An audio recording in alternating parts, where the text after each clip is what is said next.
जय हिंद, नमस्कार। मैं मोहन पाठक और आप सभी को छठ पूजा की, छठ माता की, छठ पर्व की ढेर सारी शुभकामनाएं। आज हम जानेंगे कि छठ पूजा होता क्या है। ये जो वीडियो आप देख रहे हैं, विजुअल आप देख रहे हैं, ये मेरे खुद के गांव का विजुअल है। तो हमने सोचा कि क्यों ना खुद अपने ही गांव की परंपराओं को लेकर आएँ। फिलहाल अगर हम बात करेंगे तो छठ पूजा बिहार का मुख्यतः एक त्यौहार है, लेकिन ये जहाँ का वीडियो इस समय देख रहे हैं, ये उत्तर प्रदेश के एक गांव का है, उत्तर प्रदेश के एक जिले के एक गांव का है। खैर चलिए बात करते हैं, पूरे डिटेल में जानेंगे छठ पूजा के बारे में। मैं मोहन पाठक और आप देख रहे हैं एमपीएस हिंदी। चैनल पर नए हैं तो चैनल को सब्सक्राइब करके डेली करंट अफेयर्स और न्यूज एनालिसिस के लिए जुड़ सकते हैं। तो चलिए जानते हैं कि छठ पूजा का इतिहास क्या है। इतिहास जानने से पहले आपको एक बात बताऊं कि इसका इतिहास जानने के बाद आप चौंकने के सिवा कुछ नहीं सूझेगा आपको, क्योंकि इसका इतिहास ही इतना मजेदार है। छठ पूजा का प्रारंभ कब से हुआ, सूर्य की आराधना कब से प्रारंभ हुई, इसके बारे में पौराणिक कथाओं में बहुत जगहों पर बताया गया है।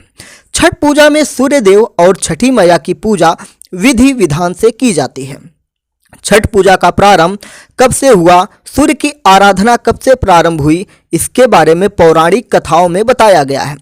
सतयुग में भगवान श्री राम, द्वापर में दानवीर कर्ण और 5 पांडवों की पत्नी द्रौपदी ने सूर्य की उपासना की थी। छठी मैया की पूजा से जुड़ी एक कथा राजा प्रियवंद की है, जिन्होंने सबसे पहले छठी मैया की पूजा की थी। तो आइए जानते हैं कि सूर्य की उपासना और छठ पूजा का इतिहास और कथा क्या है। बात करते हैं कुछ कथाओं की, तो टॉपिक वाइज लेके चलेंगे, तो इसको बड़े ध्यान से सुनिएगा। और छठ पूजा के बारे में आपके मन में जो शंकाएं हैं, अगर मेरे द्वारा बताए गए किसी चीज़ से आपको लगता है कि इसमें कुछ और ऐड करना चाहिए, तो कमेंट बॉक्स पे ज़रूर बताइएगा। खासकर बिहार के लोग, जहां का एक मूल त्यौहार के रूप में ये माना जाता है। तो चलिए आइए, राजा प्रियवंद के द्वारा किया गया जो प्रण था, उसकी सुरक्षा और रक्षा करते हुए हम आइए उस कहानी को जानते हैं। एक पौराणिक कथा के अनुसार राजा प्रियवंद निसंतान थे, उनके कोई बच्चे नहीं थे। उनको इसकी बहुत पीड़ा थी। उन्होंने महर्षि कश्यप से इसके बारे में बात की। तब महर्षि कश्यप ने संतान प्राप्ति के लिए पुत्रेष्ठ यज्ञ कराया। उस दौरान यज्ञ में आहुति के लिए बनाई गई खीर राजा प्रियवंद की पत्नी मालिनी को खाने के लिए दी गई। यज्ञ के खीर के सेवन से रानी मालिनी ने एक पुत्र को जन्म दिया, लेकिन वह मृत पैदा हुआ था। राजा प्रियवंद मृत पुत्र के शव को लेकर शमशान घाट पहुंचते हैं और पुत्र वियोग में अपने प्राण को त्याग देते हैं। उसी वक्त ब्रह्मा की मानस पुत्री देवसेना प्रकट हुई। उन्होंने राजा प्रियवंद से कहा, मैं सृष्टि की मूल प्रवृत्ति के छठे अंश से उत्पन्न हुई हूँ, इसलिए मेरा नाम षष्ठी भी है। तुम मेरी पूजा करो और लोगों में इसका प्रसार करो। माता षष्ठी के कहे अनुसार राजा प्रियवंद ने पुत्र की कामना से माता का व्रत विधि विधान से करना शुरू किया। उस दिन कार्तिक मास के शुक्ल पक्ष की षष्ठी थी। इसके फलस्वरूप राजा प्रियवंद को पुत्र प्राप्त होता है। ये ऐसी कहानी बताई जाती है। क्या सही है क्या गलत है, इसकी हम इसका खंडन या इसमें कोई सुझाव नहीं दे सकते हैं।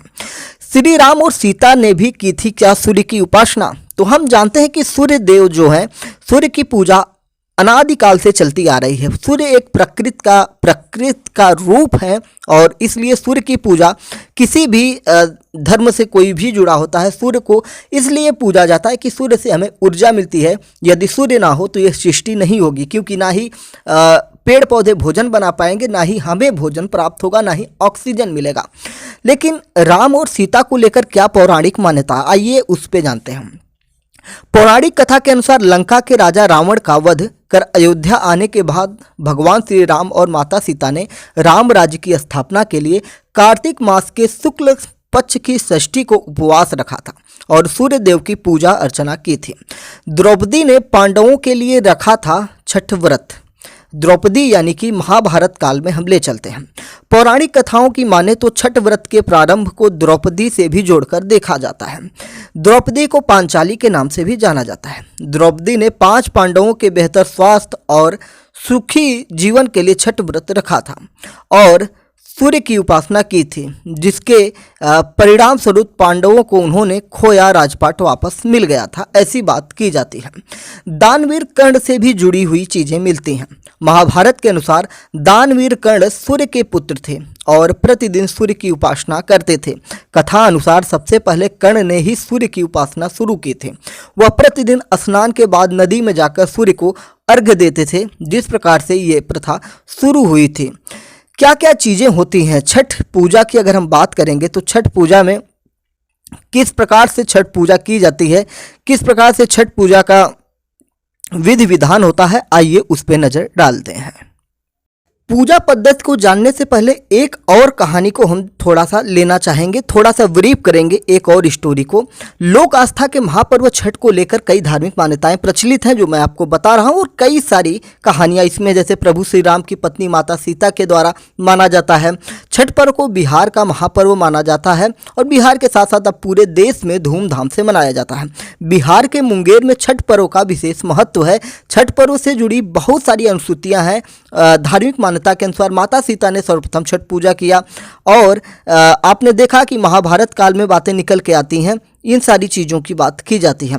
तो जिसकी बात हम कर रहे थे उसकी बात अगर हम करेंगे, जो एक कहानी मैंने आपको अभी तक नहीं बताई, उसकी अगर हम बात करेंगे तो बताया जाता है कि मुग्दल ऋषि ने माँ सीता को गंगा छिड़क कर पवित्र किया एवं कार्तिक मास के शुक्ल पक्ष षष्ठी तिथि को सूर्य देव की उपासना करने का आदेश दिया।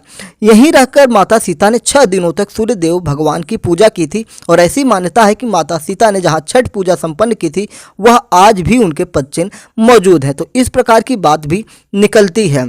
छठ पूजा का भगवान कौन होता है? तो छठ पूजा के भगवान की अगर हम बात करें तो सूर्य की आराधना के साथ साथ छठी मैया की विधि विधान से पूजा की जाती है, यानी कि मुख्य देवता के रूप में सूर्य को माना जाता है।